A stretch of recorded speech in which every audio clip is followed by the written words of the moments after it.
আসসালামু আলাইকুম। আশা করি পরম করুণাময় আল্লাহর রহমতে সবাই ভালো আছেন।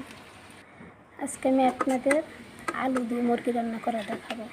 প্রথমে পেঁয়াজ একটু বেরেস্তা করে উঠিয়ে নিচ্ছি। এরপরে আমি আলু কেটে রেখেছি। এখানে 3টে আলু নিয়ে আসছে, আপনাদের যার যার চাহিদা মতো দেবেন। আলুটা ভালো করে ভেজে নিচ্ছি, খুব বেশি ভালো করে না, মানে হালকা একটু ভেজে নেব আর কি। আলুটা একটু ভাজা হয়ে গেলে মশলা দিয়ে দিচ্ছি। কয়েকটা তেজপাতা দিলাম, দারচিনি দিয়েছি, এলাচ দিয়েছি আর লং দিয়েছি 7-8টা। এরপরে আর একটু ভেজে নিচ্ছি। এখানে আমি কাঁচা পেঁয়াজ দিই নাই, বাটা মশলা দিলাম 1 চামচ, লবণ দিয়েছি 1 চামচ, আপনাদের চাহিদা মতো। হলুদ দিলাম, গুঁড়া মরিচ দিয়েছি। এই মশলাটা আর একটু কষিয়ে নিচ্ছি। এরপরে আমি মাংসগুলো দিয়ে দেবো। এখানে একটা মুরগি পুরোটাই কাটা আছে।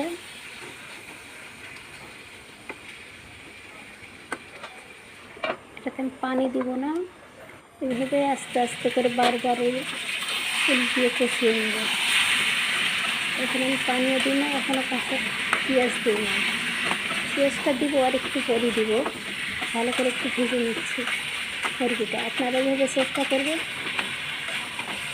পানি দিয়ে অনেকে কষ্ট করে, পানি দিলে এটা স্বাদ একরকম হয়, আর পানি ছাড়া শুকনো শুকনো কষায় নিলে এটারও স্বাদ একরকম হয়। এভাবে একবার খেয়ে দেখবেন, ভালো লাগবে।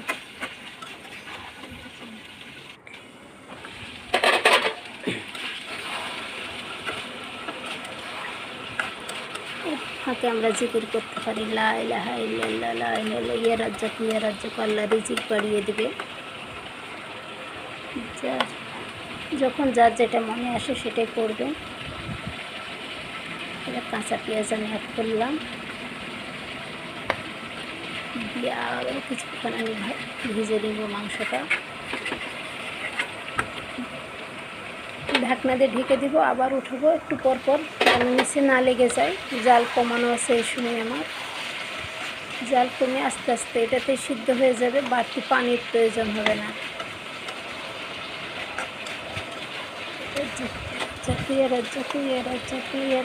যখন দেখবেন আপনার কাজ নাই, মুখে কথা বলতে সমস্যা নাই, দোয়া করতে থাকবে, সুবহানাল্লাহ সুবহানাল্লাহ, আল্লাহু আকবার, লা ইলাহা ইল্লাল্লাহ।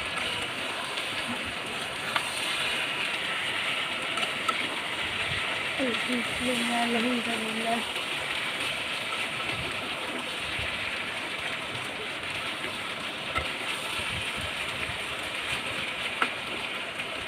আসছে এভাবে আর একটু আমি কষিয়ে নিয়ে পানিটা দিয়ে দিব। এবার পানি আমি একবারে দিব, এখানে যেহেতু বারবার পানি দিয়ে কষানো, একবার পানি দিয়ে সিদ্ধ করে নামিয়ে নেব। পানি দিয়ে 10-15 মিনিট আরও রাখবো।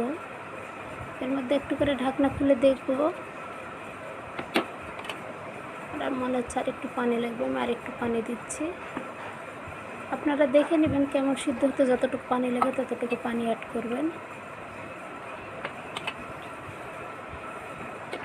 এই সময় একটু জালটা বাড়িয়ে দিতে হবে, পানিটার বলক আসা পর্যন্ত। তারপরে পানির বলক এসে গেলে একটু কমিয়ে দিলেও সমস্যা নাই।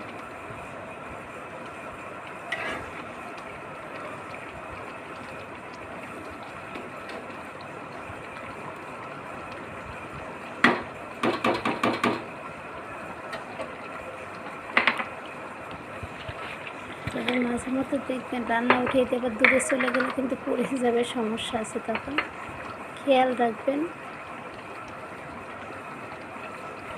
এবার আমি দিয়ে দিলাম 2 চামচ গরম মশলার গুঁড়া, দিয়ে আরও 2 মিনিট রান্না করব। একটু মিক্স করে দিয়ে ঢাকনা দিয়ে ঢেকে আরও 2 মিনিট রান্না করে নেব।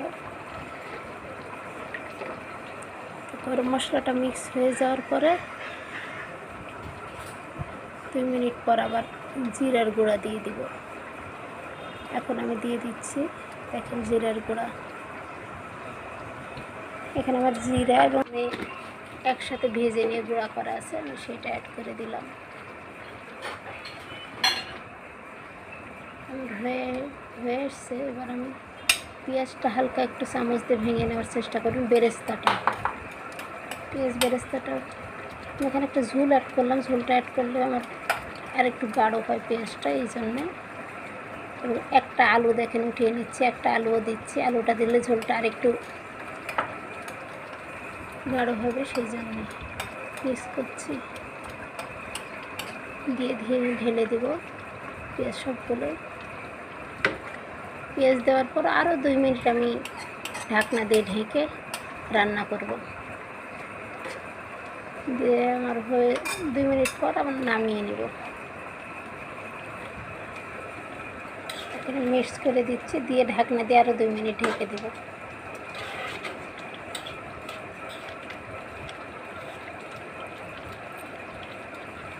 রান্নাটা একটু যত্ন করে করলে সব রান্নাই মজা লাগে।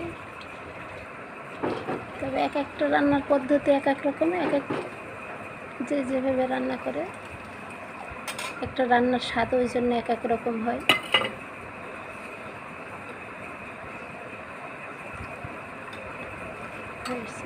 ঢেলে পরিবেশন করবেন।